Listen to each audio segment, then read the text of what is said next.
Bom dia, boa tarde ou boa noite. Eu me chamo Marcos Augusto Rodrigues Guedes, sou do 8º semestre do curso de Biblioteconomia da UNB. Faço parte do grupo de estudos Dados e Metadados, orientado pelo professor Felipe Augusto Aracaki, da Faculdade de Ciência da Informação. A temática do meu projeto é a relação entre o modelo conceitual IFLA-LRM e o Linkdata, e uma possibilidade de implementação. Em relação à metodologia, e entendendo que ela é o conjunto de procedimentos empregados na realização do estudo, o presente trabalho se classifica como uma pesquisa bibliográfica de caráter exploratório e o método escolhido foi um método qualitativo.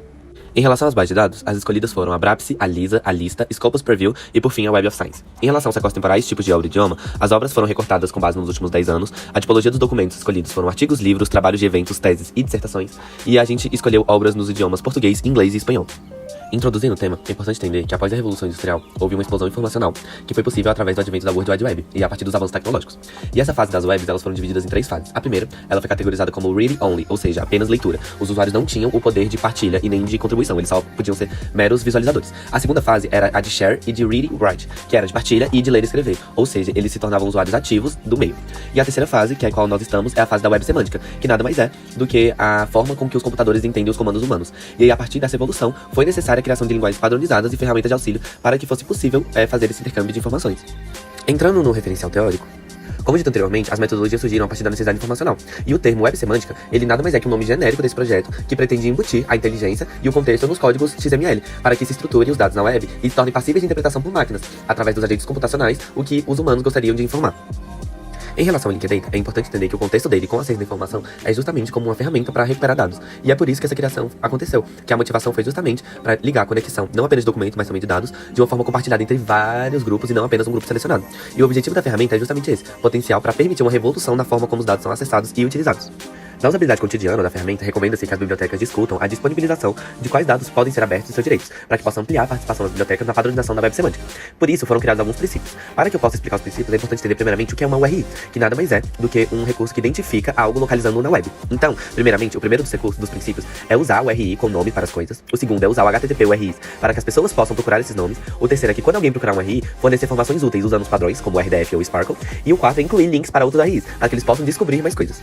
Por fim, do Linkdata, é importante entender algumas motivações, que segundo Serra e Guerra 2016, o Linkdata veio para enriquecer a descrição do registro bibliográfico, relacionar registros harmônicos a diversas fontes, como sendo uma fonte de referência, automatizar o controle de autoridades, enriquecer a aplicação utilizada pela instituição e, por fim, publicar dados de forma ampla, apresentando casos de usos potenciais. O modelo LRM, criado pela IFLA, ele anda diretamente com a catalogação, tendo em vista que ele reflete a forma teórica e prática dos processos de representação e organização da informação. E a criação do modelo, ela foi baseada nos modelos conceituais antecedentes da IFLA, que era o FRBR, o FR-SAD e o FRAD. Os 3 modelos do FR, embora todos criados de uma estrutura de modelagem de relacionamento entre entidades, eles adotam pontos de vista diferentes e soluções distintas para problemas comuns. Por isso, de acordo com o Aracaki 2020, o modelo LRM ele é composto pelos 3 modelos juntos. Então, mesmo com diferenças, os direcionamentos para a criação do LRM foram realizados de formas consistentes e padronizadas, a fim de consolidar os compromissos ontológicos já delineados nos primeiros FRs. Em relação ao seu objetivo, o LRM ele pretende ser um modelo de referência conceitual de alto nível dentro da estrutura de modelagem entidade-relacionamento.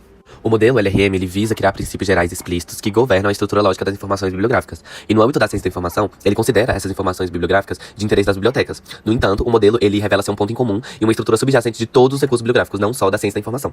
Em relação aos relacionamentos e atributos, é importante entender que um fator importante dessa avaliação deles é determinar se eles poderiam ser generalizados, incluindo se eles poderiam ser declarados em um nível superior utilizando uma entidade superclasse. Ou seja, as entidades foram adicionadas desde que elas pudessem ser utilizadas para otimizar o modelo, permitindo a redução de relacionamentos ou atributos. Dessa forma, a IFLA, segundo Rifa, Bolfo e Zumer, eles criaram algumas tarefas dos usuários, sendo elas encontrar, identificar, selecionar, obter e explorar. Adentrando na discussão, é importante entender que a relação LRM e o Linkdata, eles possuem diferenças, como a IFLA LRM, o ideal de criar princípios gerais para governar as informações bibliográficas, e o Linkdata é para ser uma revolução na forma de acessar esses dados. O modelo LRM visa estruturar as informações bibliográficas para se torná-las mais acessíveis, e o Linkdata busca essa mudança na forma do acesso das informações. Dessa forma, entendendo que a IFLA é um modelo de entidade de relacionamento, e que o Linkdata, ele se instalaria como uma ferramenta para o melhor aproveitamento dessa interação, a usabilidade da informação e o relacionamento se tornariam viáveis e úteis. Em relação aos impactos dos conceitos, é importante entender que os princípios do Linkdata serviriam de base para a padronização das tarefas dos usuários do IFLA-LRM, e que o impacto dessa mistura seria positivo na medida que ambos buscam a padronização e o acesso, que é um dos tópicos primordiais da ciência da informação. E essa integração facilitaria a recuperação das informações e as ações dos usuários se tornariam mais adequadas, tendo em vista a padronização. Por fim, foi possível concluir que, a partir da evolução informacional, necessitou de uma forma de padronização e de uma universalização das relações humano-computador, que a linguagem da IFLA, no novo modelo, tem gerado diversos estudos e vem sendo popularizada, O Linkdata tem ganhado lugar e servido de referência para outras ferramentas, e que com essa junção dos referenciais teóricos e dessa análise, constatou-se que sim, há uma possibilidade de implementação das duas linguagens, da linguagem e da ferramenta, tendo em vista que os modelos e a ferramenta conversam entre si, e eles possuem objetivos parecidos em relação ao seu objetivo final, que é a recuperação e o acesso. Aqui estão as bibliografias utilizadas. E é isso. Muito obrigado pela atenção e até a próxima. Tchau, tchau.